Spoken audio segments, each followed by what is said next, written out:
자, 아프니까 복음이다. 오늘 시리즈 세 번째 시간이 되겠습니다. 오늘 말씀의 제목은 어떻게 되어 있나요? 지옥의 자식을 만드는 자에게 화가 있으리라. 계속해서 예수님께서 말씀하셨던 7화선언, 화 있을진저로 시작하는 말씀을 나누고 있습니다. 오늘 세 번째 시간인데, 지난주에 어떤 교인이 저에게 이런 이야기를 했습니다. 목사님, 꼭 지금 이때 이런 말씀을 전해야 되는 건가요? 가뜩이나 코로나로 인해서 힘들고 어려운 때 교인들이 위로받고 싶어 하는데 이 말씀이 너무 힘들고 무거운 것 아닌가요? 저도 사실 고민을 많이 했어요. 교인들을 위로하고 싶은데, 근데 하나님께서 이 시기에 우리들에게 이 말씀을 듣게 하시는 이유가 저는 있다고 생각합니다. 아프지만 우리들에게 이 말씀이 들려지기를 소원하고, 또 그분이 저에게 이런 이야기를 해서, 목사님, 자꾸 그런 설교하면 만나교회 힘 있는 사람이나 돈 있는 사람 교회 안 옵니다. 자꾸 말씀대로 살라고, 착하게 살라고, 옳게 살라고 그러면 돈 있는 사람 참 말씀 듣기 힘듭니다. 힘 있는 사람 말씀 듣기 힘듭니다. 근데 저에게 그런 생각이 들더라고요. 하나님의 말씀은 누구에게나 동일하고, 하나님의 말씀대로 살아가는 게 쉽지 않기 때문에, 아프기 때문에 우리들에게 복음이고, 우리는 말씀으로 살아가야 되는 사람들이다. 자, 오늘 이 말씀이 우리들에게 어떻게 역사할까? 자, 예수님께서 계속해서 화 있을진저 화 있을진저 말씀하고 계시는데, 지난주 말씀 기억하세요? 천국문을 가로막고 있는 자. 오늘 말씀과 비교해 보면 지난주의 말씀은 바리새인들과 서기관들의 굉장히 소극적인 모습이었어요. 그냥 들어오는 사람들을 막고 있었어요. 그런데 오늘은 서기관들과 바리새인들이 놀랍게 활약합니다. 오늘 말씀에 보니까 뭐라고 되어 있어요? 화 있을진저 외식하는 서기관들과 바리새인들이여, 너희는 교인 한 사람을 얻기 위하여 바다와 육지를 두루 다니다가 생기면 너희보다 배나 더 지옥 자식이 되게 하는도다. 온 사람을 막은 게 아니라 어떤 활약을 하고 있어요? 찾아가서 데리고 와서 믿게 해서 지옥 자식을 만들게 하는 활약상들을 보여주고 있어요. 바다와 육지를 다니면서 사람들을 회심시키는 일을 했다는 거예요. 저도 말씀을 준비하다 보게 된 일인데 참 의외인데, 그 당시에 유대인들이 굉장히 열정을 가지고 사람들을 회심시키려고 노력을 했답니다. 근데 이 바리새인들과 서기관들과 유대인들이 이방인들에게 말씀을 전하면서 그들이 추구했던 것, 그들이 원했던 건 뭐냐면, 그 사람들이 하나님을 믿을 때 유대인처럼 되었으면 좋겠다는 거였어요. 그래서 그들은 유대교에 들어오면 뭘 하도록 했냐면 할례를 받도록 했고 성전세를 내도록 했어요. 무엇이 문제인가요? 이들이 하나님을 믿으라고 사람들을 다 데리고 와서 회심시켜서는 결국 유대인들의 모습을 만들려고 했던 위선적인 그들의 모습을 바라보면서 예수님께서 너희가 2배나 지옥 자식이 되게 하였도다, 이렇게 말씀하고 있어요. 자, 이 말씀이 여러분들 이해가 돼서 2배나 지옥 자식이 되게 한다는 게 뭘까요? 혹시 지옥에 등급이 매겨 있어서 비즈니스 이렇게 퍼스트 클래스 이렇게 이코노미 이렇게 등급이 매겨져 있을까요? 그런 건 아닌 것 같아요.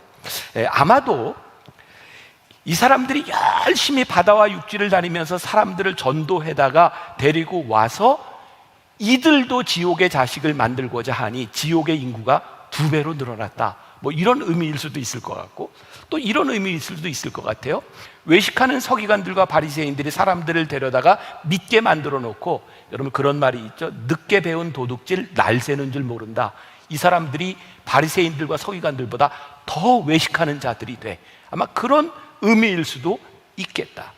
오늘 이 말씀은 우리 신앙의 기독교 선교에 시사하는 점이 굉장히 큰 부분인데요, 여기에서 한 사람을 얻기 위하여, 이 부분을 영어 성경에 보면 convert라고 되어 있거든요. convert, 뭐냐면 회심시킨다, 이런 의미예요. 여러분들 아시죠? 제가 선교학 전공한 거, 가끔 잊어버릴 거, 제가 선교학 박사인 거 아시죠? 네, 제가 선교학 이거 전혀 잘난 척 아닙니다. 잘난 거지, 잘난 척 아니에요. 네. 제가 이제 선교학 박사예요. 제가 공부할 때 이 선교학 분야 중에서 회심 선교에 대해서 이렇게 공부를 한 적이 있어요. 회심이라고 하는 것은 선교학에서 어떤 의미를 가지고 있냐면, 하나님을 믿기 전에 가지고 있었던 세계관, 사고방식이 있어요. 한국 사람의 사고방식, 미신을 숭배하던 사고방식, 하나님을 믿으면서 하나님을 믿는 세계관, 하나님을 믿는 사고방식으로 바뀌어지는 게 진정한 의미의 회심이거든요. 그런데 오늘 유대인들의 문제는 뭐냐면 하나님을 믿는 사고방식으로 사람을 바꾸려고 하는 것이 아니라 자기들이 믿고 있던 방식으로 사람을 바꾸려고 했던 거예요. 조금 어려운가요? 제가 이제 풀어나갈 거예요. 자, 이 부분은 선교의 역사에 있어서 동일한 오류들을, 잘못했던 부분들을 우리들에게 보여주고 있는데, 제가 공부를 마치고 한국에 들어와서 그때는 학교에서 강의를 할 때였어요. 그때 한국의 신학교에서 선교학 박사과정에서 제가 가르칠 때 선교사들이 많이 그 과정에 들어와 있었어요. 그 당시에 케냐에 마사이족을 선교하던 한 선교사님이 이렇게 페이퍼를 쓰면서 본인이 가지고 있던 고민을 이야기한 적이 있어요. 벌써 한 30년 전 이 아프리카 케냐의 마사이족 선교를 하러 들어갔을 때 이 선교사님에게 제일 안타까웠던 것이 그 아프리카 사람들의 위생 상태였대요. 너무 지저분하게 살고 그러다 보니까 사람들이 빨리 죽는 거죠. 근데 이 선교사님의 부인이 간호사였어요. 그래서 위생에 대한 부분들을 열심히 사람들에게 가르쳤고 사람들이 건강해지니까 오래 사는 거예요. 이거 좋은 일이죠. 그런데 우리들이 흔히 생각하는 마사이족, 그 용맹함을 생각하는데, 마사이족들은요 그 부족끼리 굉장히 친절하게 잘 지내고 이방인들, 손님들을 잘 대접하는 종족이랍니다.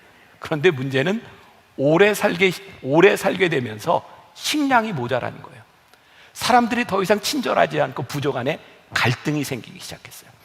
선교사가 들어가서 위생 문제를 해결했는데 사람들이 살아가는 삶이 피폐해지기 시작한 거죠. 이 선교사님에게 고민이 생겼어요. 나는 복음을 전하고 이 사람들이 잘 살기를 바랐는데 오래 사는 것이 잘 사는 것이 아니구나, 이런 고민을 하고 있었어요. 또 이 선교사님뿐만 아니라 서구의 선교사들이 아프리카에 들어가면 제일 먼저 하고 싶어 하는 일이 뭐냐면, 아프리카 사람들이 한 남자가 한 여자하고 사나요? 대개 아프리카는 한 남자가 여러 여자하고 삽니다. 그러니까 우리들이 가지고 있는 가치관, 우리의 신앙의 가치관을 가지고는 한 남자가 여러 여자와 사는 게 이게 옳지 않다고 생각하는 거죠. 그래서 아프리카에 들어가면 제일 먼저 이야기하는 것 중에 하나가 한 남자는 한 여자하고 살아라. 그리고 선교사님들이 뭐라고 가르쳤었냐면 한 여자만 남겨놓고 다른 여자는 다 돌려보내라. 그런데 아프리카의 남자들이 여러 여자와 살 수밖에 없었던 이유, 마사이족도 마찬가지인데, 남자들은 늘 사냥을 해야 먹고 살아요.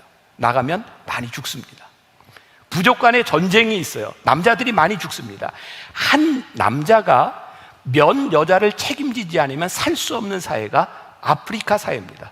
그런데 우리는 우리들이 가지고 있는 가치관을 가지고 한 남자가 한 여자와 살아야 된다거나 이것이 틀린 것은 아닌데, 그러면 남겨진 과부와 고아들에 대한 마음은 어디 있는가?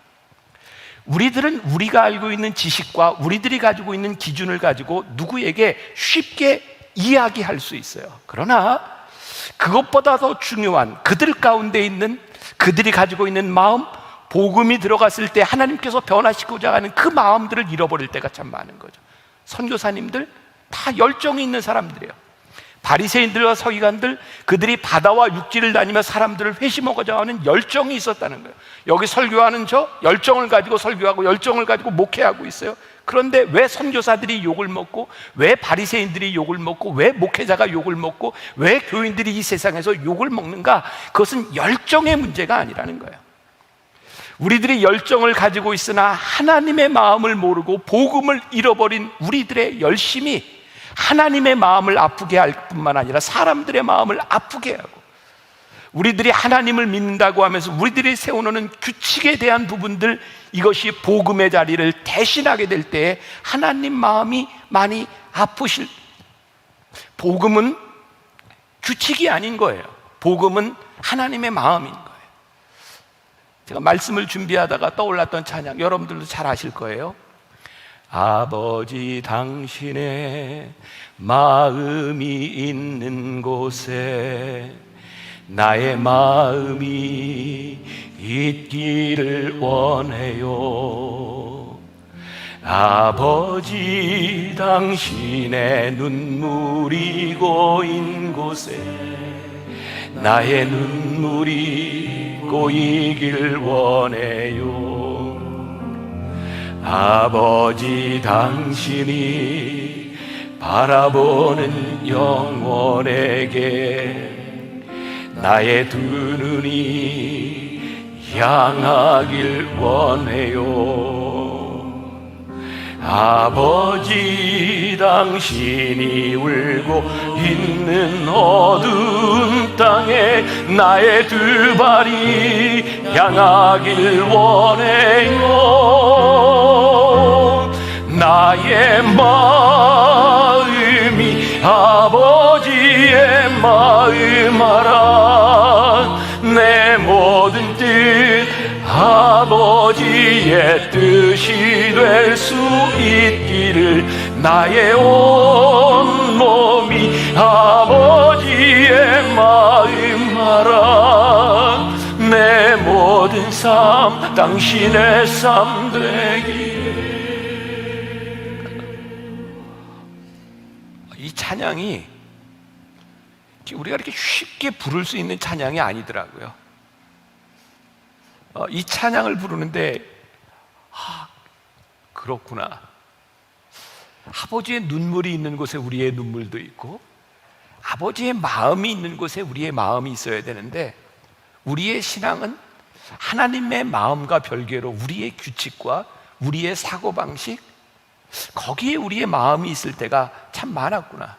오늘 예수님께서 바리새인들과 서기관들, 진짜 열심히 신앙의 규칙을 지키고 살아가는 그들을 향해서 화 있을진저 외식하는 자들이요, 너희들이 한 사람을 얻기 위하여 바다와 육지를 다니며 그들을 데려다가 2배나 지옥의 자식이 되게 하는구나. 여러분, 참 무섭잖아요. 우리들이 하고 있는 이 신앙생활로 인하여 누군가 지옥의 자식이 되고 있다고 하는 것이 참 무섭다는 생각이 들어요. 자, 여러분들 사도 바울과 한번 조금 비교해 볼 필요가 있는데, 고린도전서 11장 1절에 유명한 말씀이 있습니다. 같이 한번 볼까요? 내가 그리스도를 본받는 자가 된 것 같이 너희도 나를 본받는 자가 되라. 어쩌면 사도 바울이 하고 있는 이야기가 바리새인들과 서기관들이 하는 이야기가 동일하다고 이렇게 느껴질지 모르지만, 가만히 보세요. 차이가 무엇인가? 사도 바울이 사람들을 향해서 너희들이 나를 본받아라 이렇게 이야기를 하고 있는데, 차이가 무엇이냐면, 서기관들과 바리새인들은 그들이 하나님을 믿으면서 내가 이렇게 믿고 있어, 나처럼 돼 라고 이야기하고 있는데, 사도 바울은 내가 그리스도를 본받는 자가 된 것처럼 너희도 나를 본받는 자가 되라. 사도 바울은 사람들에게 나를 본받으라고 할 때 무엇을 본받으라고 이야기했냐면, 그가 끊임없이 고민했던, 내가 그리스도를 본받기 위해서 끊임없이 노력하며 살았던 내 모습을 너희들이 본받았으면 좋겠다. 사도 바울은 그가 살아가던 그의 삶의 사고방식에 대한 이야기가 아니라 그리스도를 본받으려고 했던 그 모습을 본받았으면 좋겠다, 지금 그렇게 이야기를 하고 있는 거죠. 율법을 지키는 행위에 초점을 맞추고 있는 것이 아니라 하나님을 믿는 믿음의 본질적인 모습들에 초점을 가지고 있어요. 자, 그래서 고린도전서 10장 31절부터 33절, 왜 사도 바울이 이런 이야기를 했는가? 자, 31절부터 33절 같이 봅니다. 시작. 그런즉 너희가 먹든지 마시든지 무엇을 하든지 다 하나님의 영광을 위하여 하라. 유대인에게나 헬라인에게나 하나님의 교회나 거치는 자가 되지 말고 나와 같이 모든 일에 모든 사람을 기쁘게 하여 자신의 유익을 구하지 아니하고 많은 사람의 유익을 위하여 그들로 구원을 받게 하라.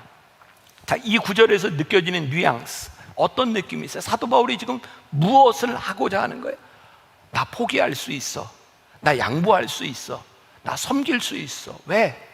나는 너희들이 하나님을 믿고 구원받은 자가 된다고 하면 나는 양보하고 포기하고 섬길 수 있어. 근데 서기관들과 바리새인들의 문제가 무엇인지 아세요? 그들은 하나님을 믿으며 그들이 만들어 놓았던 규칙과 율법을 나는 절대로 포기하거나 바꿀 의향이 없어, 나는 절대로 이거 놓지 않을 거야. 자기들이 정해놓은 규칙을 만드신 하나님의 마음을 잃어버린 그들이 얼마나 무섭게 규칙이 우상이 되어버렸는가. 여러분들, 벌써 3주째 제가 화 있을진저 아프니까 복음이다 이런 말씀을 나누고 있는데, 첫 주, 둘째 주, 오늘까지 말씀이 다 비슷하지 않아요? 아니에요? 저는 준비하면서 제가 매일 똑같은 얘기하고 있거든요. 예수님께서 왜 7번이나 이 똑같은 얘기를 하고 계실까? 화 있을진저. 제가 왜 여러분들에게 이 똑같은 이야기들을, 예수님의 말씀을 반복해서 이야기하고 있을까? 예수님에게 이 말씀이 그만큼 중요하셨던 거예요. 오늘 신앙생활을 하고 있는 우리들에게 복음이 무엇인지, 하나님의 마음이 무엇인지를 전하시는데 이것이 그렇게 중요했던 거예요. 잘못된 열망이었던 거죠. 제가 굉장히 좋아하는 A.W. 토저라고 하는 사람이 있습니다. 그가 예수 방향으로 가라라고 하는 책에서 이런 이야기를 합니다. 한번 띄워주세요. 굉장히 좋은 글입니다. 속도보다 방향이 중요하다.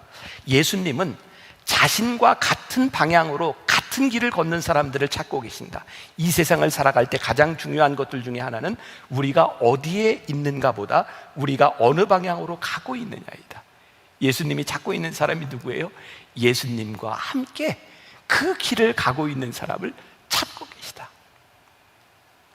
우리가 좀 신앙생활을 하고 오늘 우리들이 예배를 드리고 우리들이 말씀을 듣고 있는데 중요한 것은 우리가 여기 앉아 있는 것이 중요한 것이 아니라 오늘 예수님이 가시는 그 길에 우리가 함께 그 길을 가고 있는가, 그것이 중요하다. 사도 바울에게 있어서 회심이 무엇냐면 구원받는 거였어요. 구원이 뭐예요? 하나님의 마음이었어요. 하나님이 세상을 이처럼 사랑하사 독생자를 주셔서 우리를 사랑하고자 하시는 그 하나님의 구원이 마음에 들어오니 사도 바울은 그 구원을 위하여 무엇이 유익한지 하나님 앞에서 묻게 되고, 하나님 앞에서 무엇이 유익한지를 묻게 되니 자기를 포기하고 자기를 내려놓고 하나님의 마음을 구하게 되었어요. 그래서 사도 바울이 유명한 말씀을 하죠. 고린도전서 10장 23절과 24절. 자, 보세요. 같이 봅니다. 시작. 모든 것이 가하나 모든 것이 유익한 것은 아니요, 모든 것이 가하나 모든 것이 덕을 세우는 것은 아니니 누구든지 자기의 유익을 구하지 말고 남의 유익을 구하라. 이게 복음의 자세, 하나님을 믿는 사람의 모습이에요. 자기의 유익을 구하지 말고 남의 유익을 구하라. 오늘 말씀이 지난주의 말씀과 연결되어 있어요. 지난주에는 제가 고린도전서 8장 말씀을 가지고 우상에 대한 이야기 했죠. 기억나시죠? 기억나주세요? 네. 오늘은 이 10장에도 동일하게 우상 제물에 대한 이야기가 나와 있는데, 당시 고린도 교회에는 이 우상 제물에 대한 논쟁이 굉장히 힘들었던 것 같아요. 왜냐하면 복음이 들어가기 전에 모든 사람들이 우상을 숭배하고 있었기 때문이죠. 그 당시에 사람들이 시장에 가서 고기를 사잖아요. 대부분의 고기는 우상에 드려졌던 고기들입니다. 그러니까 이게 우상 제물로 드려졌던 고기를 먹느냐 마느냐, 이것이 굉장히 중요했던 거죠. 근데 사도 바울이 이렇게 이야기를 합니다. 불신자들로 중요한 것 아니야. 왜? 그거 우상인데, 하나님은 한 분이신데. 그러니까 사람들이 너희들을 초청해서 음식을 줄 때 그냥 먹어라. 그 사람들을 불편하게 하지 말아라. 그런데 만일 누군가 이것이 우상 제물이라고 이야기해서 우상 제물 때문에 마음에 걸리는 사람이 있으면 그거 먹지 말아라. 사도 바울이 일관성이 없습니다. 여러분, 제가 계속해서 이야기하죠. 우리 예수님은 일관성 있는 분이 아니셨어요. 공의와 공평과 정의를 이야기하신 분이 아니라 지금 우리 앞에 있는 그 사람을 향한 하나님 아버지의 마음을 가지고 사랑과 긍휼을 베푸셨던 분이 우리 하나님, 우리 예수님이십니다. 우리 복음과 우리의 신앙의 본질은요, 사랑과 정의를 뛰어넘는 아버지의 긍휼하심에 있는 거예요. 그래서 사도 바울이 고린도전서 10장 29절에서 이렇게 얘기합니다. 내가 말한 양심은 너희의 것이 아니요 남의 것이니. 사도 바울에게 양심이 뭐예요? 야, 나는 남을 위해 이 양심을 써. 어찌하여 내 자유가 남의 양심으로 말미암아 판단을 받으려. 그러니 내가 지금 자유로 쓴 이 양심은 남에게 판단받을 것이 아니라 내가 하나님 앞에서 행한 일이야. 적어도 사도 바울에게 있어서 그 믿음이 있었어요. 우리의 양심의 문제가 아니라 남의 양심을 바라보고 우리의 자유가 하나님 앞에서 판단받는다고 하는 믿음 앞에 서서 그는 하나님 앞에 신앙을 살았던 사람이죠. 자, 오늘 말씀에 지옥에 대한 이야기가 나요. 2배나 지옥이 되게 하였도다. 전 이런 생각을 합니다. 위선자들이 많아지면 그게 지옥입니다. 우리가 신앙생활하고 있는데 이 안에 위선자들이 디글디글하면 이것이 지옥입니다. 예수님께서요, 율법을 그렇게 철저하게 지키던 서기관들과 바리새인들을 바라보며 지옥 이야기를 하고 계세요. 오늘 말씀은 그 이스라엘의 지명과도 이렇게 좀 연결되는 부분인데, 예루살렘 남쪽에 이렇게 하면 흰놈의 골짜기라는 데가 있어요. 제가 이제 그곳을 길을 잘못 들어서 제 아내하고 둘이 걷다 보니까 흰놈의 골짜기, 그게 게헨나라고 헬라어로 하는 것인데 그게 뭐냐면 지옥이라는 것입니다. 이스라엘 사람들은 그곳에 뭐 사진이 하나 있는데 저렇게 조금 우중충한 저곳에, 저 골짜기에 시신들을 갖다 버렸어요. 거기에 뭐 장사 지내는 묻는 문화는 아니니까. 근데 왜 저기에다가 갖다 시신들을 놨냐면 마지막 때에 저곳에서 심판이 있으리라고 믿고 있었어요. 그때 하나님께서 심판하실 때 지옥으로 갈 자가 정해지는 거예요. 바로 저곳에 지옥의 자식들, 너희 위선자들, 너희들이 이곳에 있는 이곳, 위선이 있는 곳이 지옥이라고 말씀하고 있거든요. 그런데 보세요, 잘 기억하세요. 서기관들과 바리새인들과 사두개인, 이들은 늘 거룩을 얘기하던 사람이었어요. 거룩을 추구하는 것과 거룩해지는 것은 다른 것입니다. 이들은 거룩을 이야기했는데 그 거룩을 지옥으로 만들어 버렸어요. 제가 여러분들에게 한번 들려드렸던 이야기입니다. 그렇게 얘기하고 했던 적이 있어요. 이거 제가 쓴 글이지만 이게 참 기가 막힌 글입니다. 그렇게 했던 것 중에 하나인데 기억이 나실지 모르겠어요. 사람들 앞에서 거룩하게 보이려고 하면 위선이 되고, 사람들을 배려하지 않고 거룩을 자랑하면 독선이 됩니다. 바리새인들과 서기관들의 거룩이 위선과 독선이었어요. 여러분, 성경을 읽는 것이 중요한 것이 아니라 성경 말씀을 살아가는 것이 우리들에게 신앙이죠. 얼마 전에 우리 청년을 통해서 그런 이야기를 듣겠어요. 요 코로나 때 이 사태가 퍼지기 전에 질병관리본부에 들어가서 일하던 우리 청년이었어요. 굉장히 중요한 부서에서, 굉장히 어려운 부서에서 이렇게 일을 하게 되었는데, 그때 만났던 사람의 이야기를 들려줬어요. 막 코로나가 시작이 되면서 사람들이 너무너무 바쁠 때 그 대응팀에서 빨리빨리 대응을 해야 되는데, 어떤 사람 하나가 늘 아침 9시가 되면, 9시 반쯤 되면 사라진다는 거예요. 그 바쁜데. 그래서 알고 봤더니 이분이 굉장히 믿음이 좋은 사람인데요, 매일 아침 큐티를 하기 위해서 1시간 반에서 2시간 정도를 사라졌다 돌아오는 겁니다. 근데 이분이 여기에서 끝난 것이 아니라 코로나로 막 환자들이 막 들어오고 막 조사하고 힘든 가운데서 이분이 주일이 되면, 그때는 이제 모든 사람들이 토요일도 주일로 출근할 때인데, 주일 성수를 하기 위해서 주일 예배 시간에는 핸드폰을 딱 꺼놓고 예배를 드리고 나오지 않는 거예요. 그런데 또 이분에게서 어떤 일이 있었냐면, 여러분, 출근과 결근을 이렇게 표시하고 하는 날들인데, 이분이요 집에서 쉬고 있는 날도 출근했다고 표시를 하고 근무수당을 받아가는 거예요. 같이 일하고 있는 한 직원이 우리 청년회 가서 이렇게 이야기를 합니다. 야, 교회 다니는 사람 다 그러냐? 너무너무 거룩하게 자기의 신앙을 지키고 있는데 2배나 지옥의 자식을 만들고 있어요. 나도 하나님 앞에 위선적일 뿐만 아니라 그 위선과 독선을 바라보며 누군가 저게 하나님을 믿는 것이냐라고 생각하며 하나님을 부인하게 만드는 것.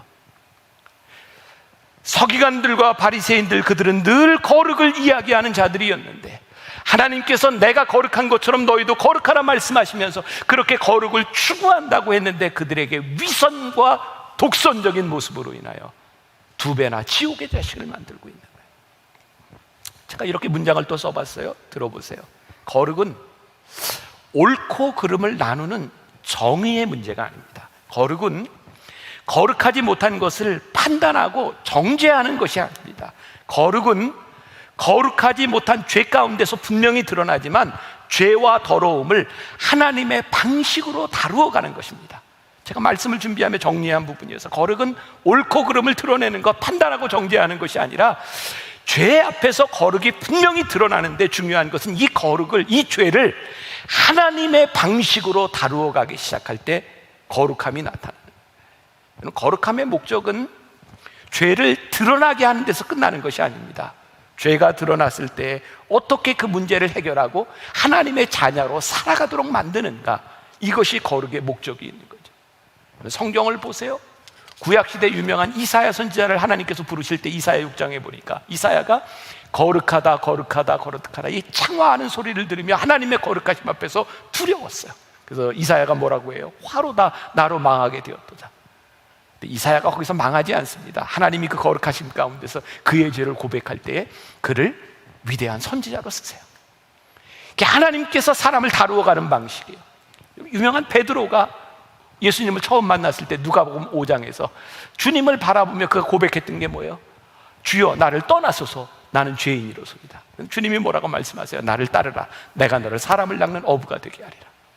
바리새인들과 서기관들은 사람들의 죄를 드러내며 죄책감으로 살아가게 만들었다면 하나님께서 다루시는 거룩에 대한 부분, 하나님의 마음은 거룩하지 못한 우리를 하나님의 자녀로 쓰시기 위해서 우리를 살리시는 일을 합니다.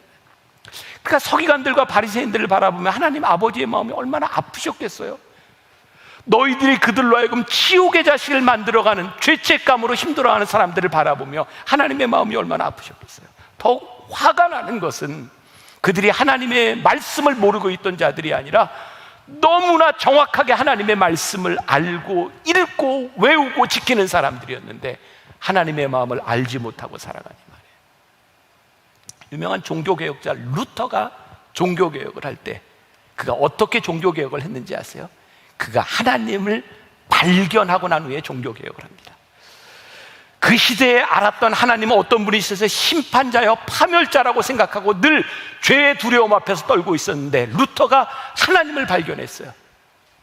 긍휼하신 하나님, 은혜와 사랑이 많으신 하나님, 그 하나님을 발견하고 오직 의인은 믿음으로 산다고 그가 종교개혁하죠. 우린 종종 주변에서 이런 얘기하는 사람을 듣습니다. 내가 그 사람을 잘 아는데 그 사람은 절대 그건 용서하지 않아, 그건 용납하지 않아, 그 실수를 절대로 용납하지 않아. 바로 서기관들과 바리새인들이 사람들에게 이렇게 얘기했어요. 내가 하나님을 잘 아는데 하나님은 너 같은 자를 용서하지 않아, 실수를 용납하지 않아. 예수님께서 뭐라고 말씀하세요? 화 있을진저. 자, 오늘 이 말씀을 우리들의 삶에 적용해 보겠습니다. 혹시 우리는 누군가 내 마음에 들지 않는다는 이유로 누군가를 정죄하고 누군가를 아프게 하고, 아니 누군가가 아니라 우리가 살고 있는 우리의 가정, 오늘 가정주일이에요. 엄마와 아버지, 내 자식들을 바라보며 내가 비난하거나 내 마음에 품지 못했던 것은 없는가? 지난주에 제가 잠깐 언급했던 거예요. 마가복음 7장 11절에 예수님께서 이렇게 말씀하십니다. 너희는 이르되 사람이 아버지에게나 어머니에게나 말하기를 내가 드려 유익하게 할 것이 고르반 곧 하나님께 드림이 되었다 하기만 하면 그만이라 하고, 그 당시에 율법을 잘 지키는 사람 중에 부모님에게 해야 될 의무를, 부모님을 공경해야 될 것을 하나님께 드린 바 되었다, 고르반라고 이야기를 하면 내가 부모님께 할 의무를 다 했다 생각하는 자들이 있었다는 거예요. 어버이 주일이죠. 저도 우리 애들 둘 다 이렇게 시집장가 보내고 나니까 이 5월이 참 바쁘더라고요. 그래서 어제는 우리 아들하고 며느리하고 어버이날이라고 같이 이제 식사를 하게 되었어요. 이거 결혼시키니까 좋더라고요. 며느리가 막 선물도 해오고 밥을 먹는데 이제 선물도 가져오고. 근데 제가 아들과 며느리를 바라보면서 이렇게 얘기했어요. 나에게, 엄마와 아빠에게 제일 큰 선물은 너희들이 준 선물이 아니라 너희가 선물이야. 너무 감사하더라고요. 제 딸하고 사위는 지금 5달째 이제 만나지를 못하고 있어. 코로나 때문에. 우리 사위가 사회복지사로 일을 하다 보니까 가족들 모두 이제 외지로 나가지 못하게 해서 지금 5달째 이제 못 만나고 있는데, 우리 딸과 사위는 아무것도 저에게 해준 게 없어요. 그런데 저를 보고 싶어하는 마음이 선물인 거예요. 우리가 무엇을 하느냐에 대한 문제가 아니라 그 마음이 무엇이고 그 진정이 무엇인가가, 그것이 내용이고 그것이 중요한데 우리들이 이것 잃어버리고 살 때가 많은 거예요. 오늘 저에게 떠올랐던 저의 마음 아픈 이야기, 저희 아버님이 이제 돌아가신 지가 이제 벌써 15년 됐어요. 저희 아버님이 뇌경색으로 쓰러지시고 회복이 안 될 줄 알았거든요. 그리고 이제 제가 만나교회 담임 목사가 됐고, 저희 아버님이 이 만나교회 이 건물을 건축하고 참 어렵게 힘든 건축의 시간들을 이제 지나오셨는데, 아마 그 시대 분들이 그랬던 것처럼 그냥 성공적인 목회를 하신 분이에요. 근데 우리 자식들이 늘 아버지한테 이런 이야기를 했었어요. 아버지가 목회에 성공하셨지만 이렇게 좋은 차, 좋은 집 이런 거 안 살고 사셨으면 좋겠어요. 그래서 저희 아버님이 은퇴하시기 얼마 전까지 타셨던 차가 그때 레간자를 이렇게 타셨어요. 그런데 그 당시에 저희 아버님과 비슷한 그 분들이 다 타던 차들이 고급 차들이었어요. 막 그때는 아마 우리들이 이 성장의 시대를 살아왔기 때문에 어떤 성공에 대한 기준들이 그런 차였던 것 같아요. 근데 저희 아버님이 은퇴하시기 전에 교회에서 처음으로 저희 아버님에게 좋은 차를 사드렸어요. 근데 그거 얼마 타보지도 못하고 쓰러지셨거든요. 제가 담임 목사가 됐는데 저희 아버님이 원로 목사님이 되신 거예요. 그런데 제 생각에, 제 기준에 제가 만나교회에서 목회를 하는데 담임 목사도 그런 차를 안 타는데 은퇴하신 목사님이 그런 고급 차를 타는 것은 제가 옳은 일이 아니라고 생각했어요. 담임 목사 제가 되자마자 그 차 팔았어요. 그리고 아버님 차를 바꿔드렸어요. 저 2년 만에 돌아가실 줄 몰랐거든요. 그렇게 2년 만에 돌아가시고 나서 제 마음이 너무 아팠어요. 저는 옳은 일을 했다고 생각하고 정의롭게 일을 했다고 생각했는데, 그렇게 빨리 돌아가실 줄 알았으면 그냥 그 차 좀 타보시도록 놔둘 걸. 저희 아버님이 돌아가시고 저희 가족들에게 남겨주신 제일 큰 유산이, 저는 우리 아버님 통틀어서 은행에 남겨놓으셨던 24,000원이라고 생각하거든요. 저희 아버님 은퇴하시고 교회에서 이제 집 해드렸을 때 우리 사남매가, 아버지 은퇴하셨는데 집 뭐 필요 있어요? 교회 다시 내놓으세요. 집도 내놓고 다 내놓으셨는데, 제가 그 차를 팔아버렸던 게 저에게 그렇게 마음 아픈 일이었어요.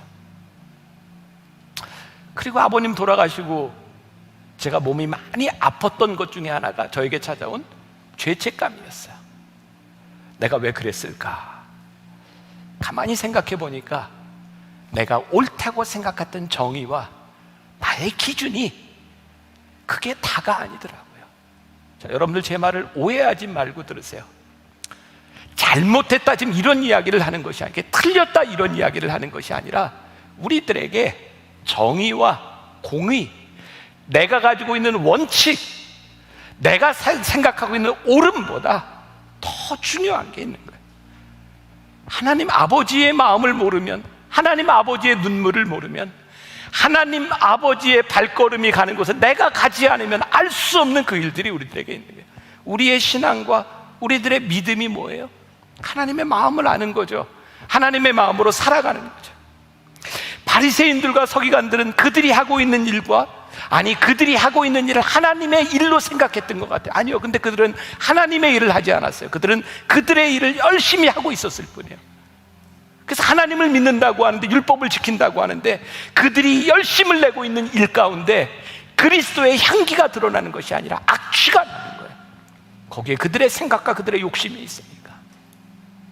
오늘 여러분들에게 그런 도전을 드리고 싶어요.